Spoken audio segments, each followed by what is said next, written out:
नमस्कार मित्रों, आज हम अवयव के बारे में चर्चा करेंगे जो कक्षा 12वीं है ना। कक्षा 12वीं का एक चैप्टर है, अवयव के बारे में बात करेंगे। और हमारे चैनल एम सुमित के साथ आप जुड़े हुए हैं। आज हमारा पहला लेक्चर है, तो देखते हैं अवयव होता क्या है और उसके बारे में हम लोग क्या क्या जानेंगे, इसके बारे में जानते हैं। तो अवयव का जो शुरुआत है ना, वो किया था ब्रिटिश गणितज्ञ किसने? आर्थर केले ने। किसने? आर्थर केले ने। ये कौन थे? ब्रिटिश गणितज्ञ थे। और उन्होंने इसके बारे में बताया। उसके बाद क्या हुआ? क्वांटम सिद्धांत की व्याख्या करने के लिए हमारे जो भौतिक शास्त्री थे, हाइजेनबर्ग है ना, जिसका हम बहुत सारे सिद्धांत पढ़ते हैं, उन्होंने इसके बारे में क्या किया? एक विशेष अपना क्या दिया? व्याख्यान दिया। और अपने क्वांटम सिद्धांत के बहुत सारे जो प्रॉब्लम्स थे उसको सॉल्व करने के लिए उन्होंने किसका उपयोग किया? किसका उपयोग किया? अवयव का उपयोग किया। इसके पश्चात बहुत सारे जैसे समस्याएं हैं भौतिक शास्त्र हो या हम कह सकते हैं गणित में, है ना, उसको सॉल्व करने के लिए हम किसका उपयोग करते गए? अवयव का उपयोग करते गए। तो अवयव के बारे में आज हम लोग बहुत सारी बातें जानेंगे। तो पहला हम जानते हैं कि अवयव, पहला देखते हैं कि प्रस्तावना क्या है। साथ साथ नोट करते जाइएगा, प्रस्तावना है ना, प्रस्तावना। तो अभी बताया वही क्या आएगा आपका प्रस्तावना में? क्या आएगा कि ये अवयव जो है किसने शुरू किया था? आर्थर केले ने, जो ब्रिटिश गणितज्ञ थे। और क्वांटम सिद्धांत को सॉल्व करने के लिए किसने? भौतिक शास्त्री हाइजेनबर्ग ने जो अवयव है ना, उसको क्या किया कि बहुत सारे जो प्रॉब्लम्स थे क्वांटम सिद्धांत को सॉल्व करने के लिए, उसमें अवयव का प्रयोग किया। इसके बाद बहुत सारे वैज्ञानिकों ने इसके और ध्यान आकर्षित किया और बहुत सारे प्रॉब्लम्स को सॉल्व किया। ओके, तो हम प्रस्तावना में लिख सकते हैं। प्रस्तावना के अंतर्गत हम क्या जानते हैं, देखते हैं, है ना। यह हो गया। और इसका जो उपयोग है, किसका उपयोग? अवयव का जो उपयोग है ना, वो किसमें किसमें किया जाता है? पहला चीज हम लोग साधारण जो समीकरण होता है ना, जैसे साधारण समीकरण में क्या क्या आएगा? युगपत समीकरण आएगा, जिसमें क्या होता है? दो समीकरण होते हैं, जैसे x plus Y equal to something 9, 2x plus 3y equal to something 8। ऐसे जो प्रॉब्लम्स होते हैं, है ना, इसको हम अवयव विधि से भी हल कर सकते हैं, है ना। और जैसे बहुत सारे और प्रॉब्लम है जिसको हम लोग किसके कर सकते हैं? अवयव की सहायता से हल कर सकते हैं। इसमें क्या? युगपत तो हो गया। उसके बाद क्या करते हैं लोग? जो बहुपद है, मतलब जो बहुपद जो होता है ना, उसमें जो तीन अचर होते हैं, वह समीकरण को भी हम हल कर सकते हैं। जैसे x plus Y plus Z equal to, चलो लेते हैं 9, 2x plus Y plus 2z equal to 7, x minus Y plus 7z equal to something कुछ 9 ले लेते हैं जैसे। तो ऐसे समीकरण को सॉल्व करने के लिए भी हम किसका उपयोग करते हैं? अवयव का उपयोग कर सकते हैं। ओके, यहाँ तक ठीक है। यह हो गया आपको क्या? प्रस्तावना। अब हम देखते हैं प्रस्तावना के पश्चात अवयव का स्ट्रक्चर कैसे होता है। अवयव को हम लोग निम्न प्रकार से व्यक्त कर सकते हैं। ये इस प्रकार से, ये अवयव के लिए हम इसका उपयोग करते हैं। कभी कभी हम इसके लिए इसका भी उपयोग करते हैं। क्लियर?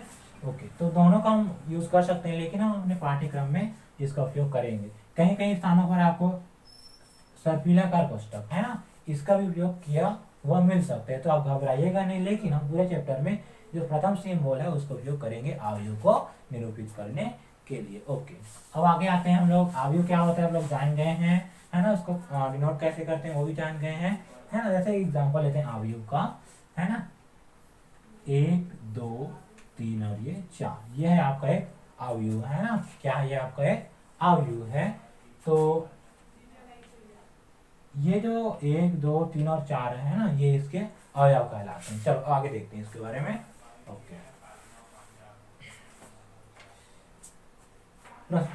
पंक्ति क्या होता है? पंक्ति, है ना, अवयव में पंक्ति क्या होता है तो देखते हैं। जैसे एग्जांपल लेते हैं 1 2 3 4 5 6, है ना। तो बाएं से दाएं, है ना, लेफ्ट टू राइट, है ना, बाएं से दाएं की ओर हम जब जाते हैं, जैसे दिख रहा है ये 1 2 3, ये यहाँ से यहाँ तक, ये आपको क्या कहलाएगा, एक पंक्ति। वैसे ही ये 4 5 6 ये क्या कहलाएगा आपका, एक पंक्ति, है ना। तो इसको हम डिनोट करेंगे R1 से। किससे डिनोट करेंगे, R1, क्योंकि पंक्ति को हम लिखते हैं रो। क्या लिखते हैं, रो। ये कहलाएगा आपको, ये जो दिख रहा है ना 4 5 6, इसको हम बोलेंगे टोटल R2, है ना। तो R2 में कौन कौन से अवयव हैं, 4 5 और 6। हाँ, याद रखना यहाँ हम कहीं भी हम लोग कॉमा का उपयोग नहीं करेंगे, है ना। ओके, अब पंक्ति हो गया। पंक्ति क्या कहलाता है कि जो अवयव है ना, अवयव में जो क्षैतिज जो अवयवों का जो समूह है ना, उसको हम लोग क्या कहेंगे, पंक्ति कहेंगे। ओके, अब क्या देखते हैं लोग, स्तंभ, है ना, कॉलम। जैसे एग्जांपल लेते हैं 4 5 6 7 8 9 3 2 -1। ओके, तो ये जो अवयव है ना, इसमें स्तंभ क्या होता है, ऊपर से नीचे की ओर, ऊपर से नीचे की ओर। ये आपका पहला स्तंभ, ये आपका दूसरा स्तंभ, ये आपका तीसरा स्तंभ, है ना। तो कुल यहाँ पर कितने स्तंभ हुए, 1 2 और ये 3, है ना। तो इसको हम देते हैं नाम, इसको यहाँ से यहाँ तक, है ना। क्या देंगे, इसको C1, इसको C2 और इसको C3। Column number first, column number second, column number third. तो अवयव के बारे में आपको इतना पता चल गया कि पंक्ति क्या होता है और स्तंभ क्या होता है। ओके, तो आप लोग एक छोटा सा एक पजल है, इसको आप लोग बनाना, पजल नहीं बोल सकते, एक थोड़ा सा एक्सरसाइज है। 1 2 3 4 5 6 7 8 9, इसमें R1 के अवयव, ओके, R1 के अवयव, R2 के अवयव, है ना, R3 के अवयव आपको लिखने हैं यहाँ पे, है ना। उसी प्रकार C1 के अवयव, वैसे C2 के अवयव और C3 के अवयव, है ना। तो R1 के अवयव को मैं बता देता हूँ। R1 के अवयव क्या आएगा, 1 2 3। R2 के अवयव 4 5 6। इसी प्रकार से आप सॉल्व करेंगे। C2 का अवयव 2 5 8, है ना। तो यहाँ पर हम क्या देखते हैं, कितने पंक्ति, 3 पंक्ति, कितने कॉलम, 3 कॉलम, है ना। तो यहाँ जो एक सिंबल है तो उसको आपको ध्यान से समझना है। कितने पंक्ति, 3, है ना। उसके बाद यहाँ लगाते हैं एक चिन्ह, ये गुना नहीं, ये क्रॉस बोलते हैं इसको, क्रॉस का उपयोग करेंगे हम लोग, है ना। 3 क्रॉस 3, इसको क्या बोलेंगे, 3 क्रॉस 3। 3 पहला जो लिखा है वो क्या कहलाता है, पंक्ति को, पंक्तियों की संख्या को निरूपित करेंगे, और जो बाद में जो संख्या लिखी हुई है ना, उसको हम किसके उपयोग करेंगे, स्तंभ के लिए उपयोग करेंगे। ओके, यहाँ तक आपको क्लियर हो चुका होगा। आगे देखते हैं।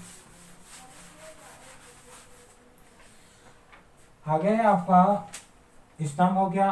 अब देखते हैं M क्रॉस N अवयव की परिभाषा, है ना। M क्रॉस N अवयव की परिभाषा, है ना।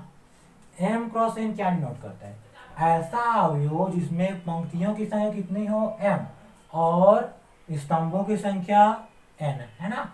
और एक क्रॉस का भी बताया, एक चिन्ह सिंबल है करके। तो कैसे बनाएंगे देखिए, इसमें ये हो गया आपका अवयव। हमें कितने पंक्ति बनाने हैं, M पंक्ति। तो मान लेते हैं ये A1 A2 ऐसी गया हुआ है ना। आगे लास्ट का हम लोग नहीं लिखे हैं, यहाँ A3 होगा, A4 होगा, कहाँ तक होगा हमको नहीं पता अभी। इसी प्रकार अब देखो कितने पंक्ति करने हैं हमें, M। तो A2 A3, लास्ट में क्या आएगा, AM। कितने पंक्ति हुए देखो, 1 2 3 4 5 6, ऐसी करते करते कहाँ तक, M। ये जो M है ना, वो कुछ भी आप ले सकते, जैसे 7 लिए, मतलब 7 रहता है ये, तो 1 2 3 4 5 6, और ये क्या आता है लास्ट में, 7 आता है ना। इसी प्रकार स्तंभों की संख्या कितनी है, N, है ना। तो कितना आएगा, A, कितना, है ना, A। ओके, यहाँ तक तो क्लियर है। हम इसको लेते हैं A11 A21 A31 AM1। Okay, उसको ये A21 A22, है ना, A23 बताएंगे इसके बारे में। लास्ट में क्या आएगा, A2 क्या आएगा, कौन सा पंक्ति है ये? ओके सॉरी सॉरी सॉरी, क्या आएगा ये? सॉरी सॉरी, यहाँ पर क्या आएगा? कौन सा पंक्ति है ये? पहला पंक्ति है ना, और दूसरा कॉलम। लिखने का तरीका देखो, पहले क्या लिखेंगे? पंक्ति को, और दूसरे उसके बाद किसको? कॉलम को। कौन सी पंक्ति है? दूसरी पंक्ति। कौन सा कॉलम? दूसरा कॉलम। कौन सी पंक्ति है ये? पहला, ये दूसरा, ये तीसरा। तीसरी पंक्ति और दूसरा कॉलम, है ना। तो लास्ट में क्या आएगा? कौन सी पंक्ति? 1 2 3 4, लास्ट में कौन सा पंक्ति? एमवा पंक्ति है ना ये। कौन सा पंक्ति है ये? एमवा पंक्ति। तो यहाँ एम, और कौन सा कॉलम, कौन सा स्तंभ है ये? दूसरा। इसी प्रकार से लास्ट में क्या आएगा? यहाँ उसका देखते हैं। ए कौन सा पंक्ति? पहला। कौन सा कॉलम? तीसरा, है ना। कौन सा पंक्ति? दूसरा। कौन सा कॉलम? तीसरा। ये कौन सा, उसका यहाँ कौन सा आएगा? ए कौन सा पंक्ति है? तीसरा। कौन सा कॉलम? तीसरा कॉलम। ऐसे करते करते लास्ट में क्या आएगा? आप बता सकते हो। कौन सा पंक्ति है? एमवा पंक्ति। कौन सा कॉलम है? तीसरा कॉलम। ओके, यहाँ तक। अब लास्ट में हमें कहाँ तक जाना? एन तक। तो पहला पंक्ति एनवा कॉलम, है ना। इसके पश्चात दूसरा पंक्ति एनवा कॉलम। तो लास्ट में क्या आएगा? क्या आएगा? एनवा, सॉरी, एमवा पंक्ति और एनवा कॉलम। ठीक, तो इस प्रकार से हम डिनोट कर सकते हैं। जैसे हम लिख देते हैं कहीं फर्स्ट ए 2 3, इसका मतलब क्या है? ये जो अवयव है ये कहाँ पर उपस्थित है? दूसरे नंबर के पंक्ति में और तीसरे नंबर के कॉलम में, है ना। तो ये आपको m क्रॉस n अवयव को हम ऐसे डिनोट करेंगे। इसमें m क्या होगा? पंक्ति, और n क्या होगा? अवयव होगा। तो m क्रॉस n अवयव की परिभाषा क्या होगी? ऐसा अवयव जिसमें m नंबर में क्या हो? पंक्ति हो, और n नंबर्स में क्या हो? क्या हो?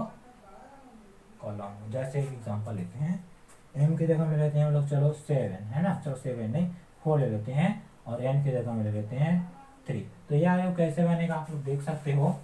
बता देता हूँ आपको। कितने पंक्ति करने हैं हमें? 4। तो ए। कितने कॉलम? 3। 1 2 और 1 2 और 3, 1 2 1 2। क्लियर? तो ये आपका बन गया क्या? अवयव बन गया। ओके, तो अवयव में क्या देखते हैं हम लोग? कितने पंक्ति? 4। कितने कॉलम्स? 3। तो 4 क्रॉस 3 का ये अवयव बन जाता है। अब इसको कैसे डिनोट करेंगे? सभी को ए तो नहीं लिख सकते ना। तो ये कौन सा पंक्ति है? ये पूरा ये पूरा कौन सा पंक्ति है? R1। और ये कौन सा पंक्ति है? R2। और ये कौन सा पंक्ति है? तीसरी पंक्ति। और ये कौन सी पंक्ति है? चौथी। तो R4। ये कौन सा कॉलम है? Column number first. ये कौन सा कॉलम है? Column number second. ये कौन सा कॉलम है? Column number third. ओके, तो देखते हैं। ये सबसे पहले हम लोग लिखेंगे पंक्ति को। तो पहला पंक्ति, और कौन सा कॉलम? पहला कॉलम। ठीक है। अब ये वाला क्या है? पहले पंक्ति में है। ये वाला अवयव कहाँ है? पहले वाले पंक्ति में, और दूसरे वाले पहला और दूसरा दूसरे नंबर के कॉलम में। वैसे ये वाला पहले नंबर के पंक्ति में। तो यहाँ क्या लिखेंगे? 1। और कौन से नंबर के कॉलम में? तीसरे नंबर के। उसके बाद यहाँ आते हैं R2 में, है ना। कौन से नंबर की पंक्ति में है? ये वाला दूसरे। देखो दूसरे नंबर की पंक्ति में, ये पहला पंक्ति, ये दूसरा पंक्ति। और कौन से नंबर के कॉलम में है? पहले नंबर के, है ना। यहाँ कितना आएगा? दूसरा पंक्ति दूसरा कॉलम, दूसरा पंक्ति दूसरा कॉलम। ये दूसरा पंक्ति और ये तीसरा कॉलम। तीसरा पंक्ति पहला कॉलम, तीसरा पंक्ति दूसरा कॉलम, तीसरा पंक्ति तीसरा कॉलम। और ये चौथा पंक्ति पहला कॉलम, चौथा पंक्ति ये वाला, चौथा पंक्ति दूसरा कॉलम, चौथा पंक्ति तीसरा कॉलम। इस प्रकार से हम इसको लिख सकते हैं। क्लियर यहाँ तक? अब हम देखते हैं उसके पश्चात क्या क्या देखें। अभी तक हम लोग n क्रॉस n अवयव की परिभाषा देख लिए। अब हम कुछ देखते हैं इसके बारे में, इसकी विशेषताएं क्या क्या है ना। तो विशेषताएं देखने से पहले हम और कुछ जान लेते हैं इसके बारे में। हाँ, ओके, देखते हैं इसके बारे में क्या होगा। परिभाषा के बारे में खुद में जानना नहीं है। अवयव के अवयव, अब देखते हैं अवयव के अवयव क्या होते हैं, है ना। अवयव के अवयव, ये क्या होता है देखते हैं, अवयव के अवयव है ना, जो इसमें जो भी संख्याएं लिखी होंगी वही आपको क्या कहलाएगा, अवयव के अवयव कहलाएंगे। ओके, यहाँ तक क्लियर। अब उसके बाद हम लोग देखेंगे अवयव के अवयवों का निरूपण कैसे करेंगे, है ना। अवयव के अवयवों का निरूपण, तो उसका निरूपण करते हैं। ये हो गया अवयव के अवयव, उसके पश्चात अवयव के अवयवों का निरूपण कैसे किया जाता है। तो अभी तो ये हम लोग पढ़ चुके हैं। देखो A11 कैसे की, क्योंकि इसको, क्योंकि ये पहला पंक्ति है पहला कलम, तो इस प्रकार से लोग जितना भी अभी निरूपित किए हैं ना, यही आपको क्या कहलाता है, अवयवों में अवयवों का निरूपण। उसके साथ हम लोग पढ़ेंगे तो अवयव को डायरेक्ट कैसे निरूपण, है ना, अवयव को, है ना, किसको, अवयव को हम कुछ इस तरह से निरूपित करते हैं। ए, है ना, ए आई क्रॉस जे। ओके, कैसे डिनोट करते हैं, ए आई क्रॉस जे। हम इस प्रकार से ऐसा समझ सकते हैं इसको, ऐसा ना करके ऐसे लिख सकते हैं इसको, आई जे एम क्रॉस एन, है ना, जहां आई का मान कहां से कहां तक जाएगा, कहां तक जाएगा, एम तक, और जे का मान एन तक जाएगा। इसका आगे हम लोग और पढ़ेंगे, अब इसको यहीं तक समझ लेते हैं ना। अवयव को से निरूपित करते हैं, से निरूपित करते हैं। ओके, इसके बारे में हम लोग थोड़ी देर बाद डिटेल से समझेंगे। अब देखते हैं कुछ अवयवों के प्रकार, देखते हैं, है ना, क्या देखते हैं, अवयवों के प्रकार देखते हैं, अवयव के, चलिए लिख देते हैं अवयव के प्रकार। पहला हम लोग देखते हैं पंक्ति अवयव, साथ साथ नोट करते जाइएगा। पंक्ति अवयव सीधा सीधा, जिसमें केवल, जिसमें, है ना, जिसमें क्या, पंक्तियों की संख्या, किसकी संख्या, पंक्तियों की संख्या क्या हो। देखो पंक्ति अवयव क्या होता है ना, जिसमें केवल एक ही पंक्ति हो, क्या हो, एक ही पंक्ति, है, पंक्तियों की संख्या केवल क्या हो, एक हो, है ना, तथा स्तंभों की संख्या, है ना, एक से अधिक। ऐसा हम लोग इसको जनरली बोल सकते हैं, है ना, दो हो सकता है, तीन हो सकते। एग्जाम्पल 1 2 3 4, है ना, 1 2 और 3 और 4। तो कितने पंक्ति हैं, केवल एक पंक्ति दिखाई दे रहा है आपको, केवल एक पंक्ति, तो यहाँ कितना लिखेंगे, 1। कितने कॉलम, 1 2 3 और 4, तो 1 क्रॉस 4, ये क्या है आपका पंक्ति अवयव। इसी प्रकार क्या, पंक्ति अवयव, है ना। अब क्या देखते हैं दूसरा, स्तंभ अवयव। स्तंभ अवयव क्या होता है, ऐसा अवयव जिसमें केवल, है ना, लिखते आई जाओ, ऐसा अवयव जिसमें स्तंभों की संख्या कितनी हो, केवल एक हो, स्तंभों की संख्या केवल कितनी हो, एक हो, है ना, और पंक्ति क्या हो, 1 या 1 से एक या एक से ज्यादा, है ना। एक जो रहेगा उसको ट्रिवियल केस लेते हैं, उसको नहीं लेते हैं, है ना, तुच्छ रहता है उसको। तो एक से अधिक जो क्या हो आपका पंक्ति हो, और केवल और केवल, ये इंपॉर्टेंट है ना, स्तंभों की संख्या केवल कितनी होनी चाहिए, एक होनी चाहिए, तब इसको हम क्या बोलते हैं, स्तंभ अवयव कहते हैं, है ना। और इस प्रकार में बहुत सारे अवयव के बारे में जानते हैं, जैसे अभी क्या हो गया आपका, पंक्ति अवयव हो गया, स्तंभ अवयव हो गया। अब आता है आपका क्या, शून्य अवयव, शून्य अवयव, है ना, दो हो गया ना, क्या बोलते हैं अवयव के प्रकार। अब हम लोग जानेंगे क्या, यहां से देखते हैं शून्य अवयव क्या होता है। शून्य अवयव, ऐसा अवयव जिसमें सभी के सभी अवयव क्या हो, 0 हो। जैसे तो हम लेते हैं a = 1 0 0 0 0, है ना। यहाँ कितने पंक्ति हैं, 2, एक और ये 2, कितने पंक्ति, 2, कितने कॉलम, एक कॉलम हो गया, और ये दूसरा 2 कॉलम। तो ये जो है ना 2 क्रॉस 2 का क्या है, एक मैट्रिक्स है ना, या अवयव है, जिसमें सभी अवयव देख सकते हैं लोग क्या है, 0 है ना। तो इसको क्या बोलते हैं, शून्य अवयव बोलते हैं। एक और लेते हैं, चलो 0 0 0 0 0 0, उसके साथ 0 0 0, 3 क्रॉस 3 है ना। तो ये जो है आपका 3 क्रॉस 3 का मैट्रिक्स है ना। कितने पंक्ति, 1 2 3, 3 पंक्ति, इसलिए यहाँ कितना लिखे हैं 3, और कितने कॉलम, 1 2 और ये 3 कॉलम, इसलिए यहाँ क्या लिखे हैं 3 क्रॉस 3। तो इसमें सभी अवयव क्या है, इसमें भी 0 है, तो ये क्या आ जाएगा आपका शून्य अवयव के अंतर्गत आएगा। ओके, अब हम लोग देखते हैं क्या, वर्ग अवयव। ये आपका क्या रहता है, आपका एक इंपॉर्टेंट टॉपिक है ये, वर्ग अवयव क्या होता है ना। ऐसा अवयव, ऐसा अवयव जिसमें क्या हो, पंक्तियों व किसकी, स्तंभों की संख्या क्या हो, समान या बराबर हो। जैसे एग्जांपल लेते हैं, एग्जांपल है 3 cross 3 matrix, 4 cross 4 matrix, so on है ना। तो देखते हैं, एक एग्जांपल लेके देखते हैं है ना। जैसे आप लेते हैं 2 3 4 5 6 7 8 9 10 है ना।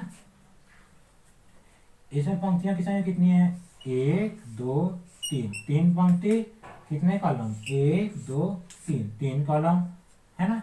तो यहाँ क्या है, पंक्तियों की संख्या कितनी है, 3, और स्तंभों की संख्या कितनी है, 3। तो ऐसा अवयव जिसमें पंक्तियों और स्तंभों की संख्या बराबर हो या समान हो, है ना, क्या कहलाते हैं, वर्ग अवयव। अब देख सकते हैं, जैसे मैं लिखता हूँ 2 2 3 4 5, ये क्या है आपका एक अवयव है ना। तो इसमें देखते हैं, जब हम इसको पूरे अवयव को जो मिलाएंगे तो ये क्या बनता है, आपका एक वर्ग बनता है। क्या बनता है, वर्ग बनता है ना। वर्ग क्यों बनता है, क्योंकि इसकी स्तंभों की संख्या और पंक्तियों की संख्या समान है ना। तो ऊंचाई और चौड़ाई क्या होगा, बराबर होगा, मतलब लंबाई चौड़ाई ऊंचाई सब, इसलिए क्या बनता है, वर्ग का रूप ले लेता है। तो हम ऐसा क्या कहते हैं, वर्ग अवयव कहते हैं। ओके, तो वर्ग अवयव तक आपको समझ आया होगा। अब देखते हैं अगला नंबर का जो अवयव है वो क्या है ना।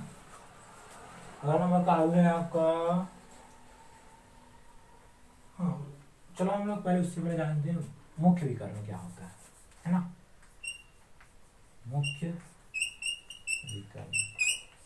विकर्ण क्या होता है, पहले तो आपको देखते हैं विकर्ण क्या होता है, या तो देखते हैं एक आगे समझते हैं, 1 2 3 0 कर लेते हैं, 1 2 3 4 5 6 है ना। तो ये जो अवयव दिख रहा है, इसमें यहाँ से यहाँ तक, कहाँ से कहाँ तक, यहाँ से यहाँ तक, तो बोलेंगे कैसे, पहले पंक्ति के पहले अवयव है ना, तथा किसको, तीसरे पंक्ति के अंतिम अवयव, या देखो, पहले पंक्ति के पहले अवयव तथा अंतिम पंक्ति के अंतिम अवयव को मिलाने वाली, है ना, जो एक आपको क्या मिलेगा, एक रेखा मिलेगी, है ना। तो उस रेखा में जो अवयव उपस्थित होंगे उसको क्या बोलते हैं, विकर्ण के अवयव बोल सकते हैं, है ना। ये तभी विकर्ण के उदाहरण हम तभी ला सकते हैं जब जो हमारा जो अवयव है ना वो क्या हो, वर्ग अवयव हो। जैसे हम एग्जांपल लेते हैं, जैसे एग्जांपल के लिए कर लेते हैं क्या, 2 3 4 5 6 7 है ना। तो जब हम यहाँ से शुरू करेंगे तो कहाँ खत्म होगा, यहाँ खत्म होगा, 7 में तो हम गए ही नहीं है ना। तो ऐसे अवयव में कैसे अवयव में जो वर्ग अवयव नहीं है, हम विकर्ण को डिफाइन नहीं करते हैं। ओके, यहाँ तक क्लियर है आपका। ओके, अब आगे आता है आपको विकर्ण हो गया, आप समझ गए। अब हम लोग देखते हैं कुछ क्षैतिज अवयव क्या होता है ना। क्षैतिज अवयव क्या होता है, सीधा सीधा हम लोग इसको क्या लिखते हैं, पंक्तियों की संख्या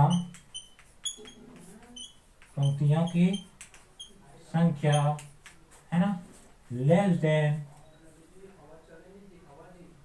स्तंभों की संख्या,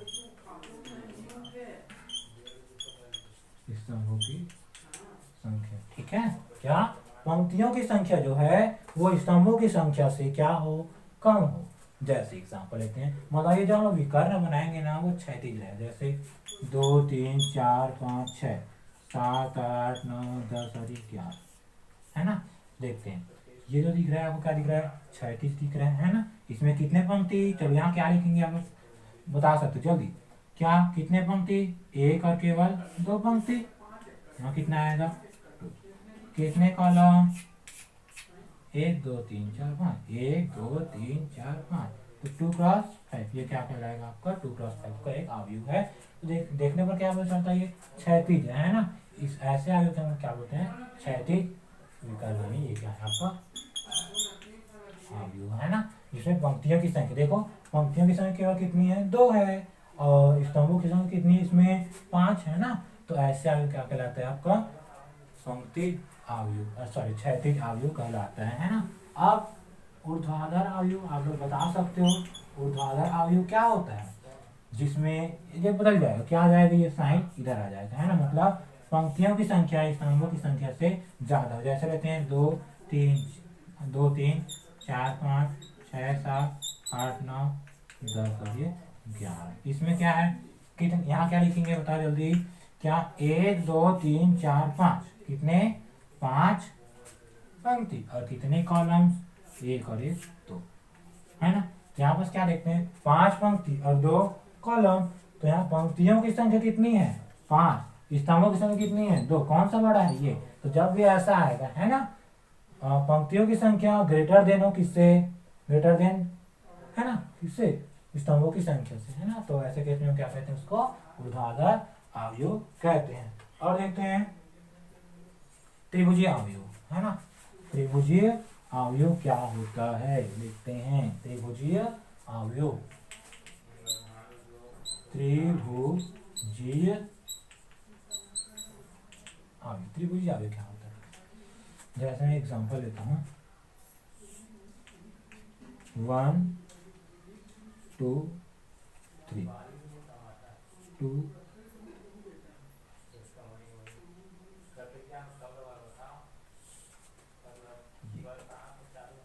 है ना।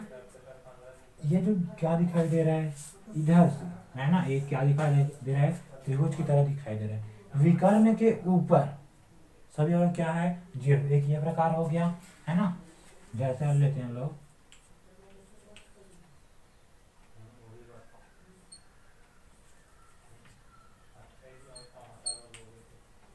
ये क्या दिख रहा है इसमें, इसके ऊपर है ना।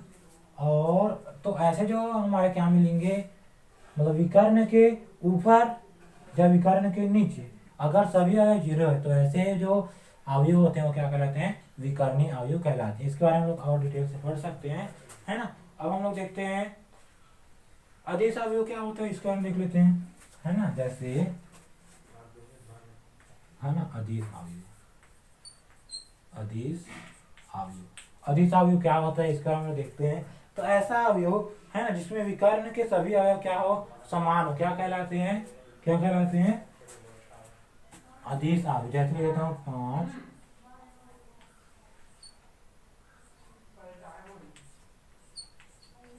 ये जो हम लिखे इसमें क्या दिख रहा है, विकर्ण के सभी अवयव क्या हो, समान हो। और एक कंडीशन और है कि विकर्ण के अलावा जितने भी अवयव और है वो क्या होना चाहिए, 0 होना चाहिए। तो अब ऐसा क्या कहते हैं, ऐसे अवयव को क्या कहते हैं, अदिश अवयव कहते हैं। ओके, यहाँ तक क्लियर है आपको, ठीक है। अब आता है आपका इकाई अवयव। कौन सा अवयव, इकाई अवयव। तो ऐसा अवयव जिसमें विकर्ण के सभी अवयव क्या हो, एक हो, क्या हो, एक हो, और बाकी सब क्या हो, बाकी सब अवयव क्या हो, 0 हो। सो क्या बोलते हैं हम लोग, इकाई अवयव कहते हैं। तो हम लोग कुछ अवयव के प्रकार देखें, और बहुत सारे प्रकार होते हैं, हम केवल इतने तक के अभी तक पढ़ लेते हैं। क्लियर यहाँ तक, ओके। अब हम लोग देखते हैं कि अवयव में है ना, अवयव में दो अवयव को समान कैसे बता सकते हैं हम लोग। दो अवयव समान है तो उसे कैसे निरूपित करते हैं, जैसे लिखते हैं 2 3 0 7 है ना। ये एक अवयव है, बताओ कितने का कोटि है इसका, 2 × 2। यहाँ जो लिखा रहता है ना वही उसका कोटि कहलाता है, ठीक है। तो 2 1 और ये देखो यहाँ से यहाँ तक 1 और यहाँ से यहाँ तक 2 पंक्ति और 2 कॉलम। अगर हम इसको बराबर ले लेते हैं 2x y 7 के, ओके, तो हम दोनों में कंपेयर कर सकते हैं। जब ये अवयव इससे बराबर है तो निश्चित है कि इस देखो यहाँ 2 है, यहाँ 2 है, यहाँ 7 है, यहाँ 7 है, और बीच में हम लोग किसका साइन लगाए हैं, बराबर का। तो निश्चित है कि यहाँ जो 3 है उसके जगह में जो यहाँ x है उसका मान भी क्या रहेगा, x मान कितना रहेगा 3। हम तुलना करेंगे, यहाँ 0 है तो यहाँ भी क्या होना चाहिए था 0, तो y का तो क्या 0। ठीक है, तो अगर दो अवयव बराबर है तो उसके संगत जो अवयव है वो भी क्या रहेंगे, बराबर रहेंगे। जैसे ये अवयव इस अवयव के बराबर है तो 3 के संगत कौन सा अवयव है, इधर x है, और यहाँ 0 के संगत y, तो y का मान यहाँ क्या ले सकते हैं 0 ले सकते हैं। ये हो गया होगा क्या, अवयवों का समानता, है ना। अब देखते हैं, ओके, यहाँ तक क्लियर है आपको, ओके।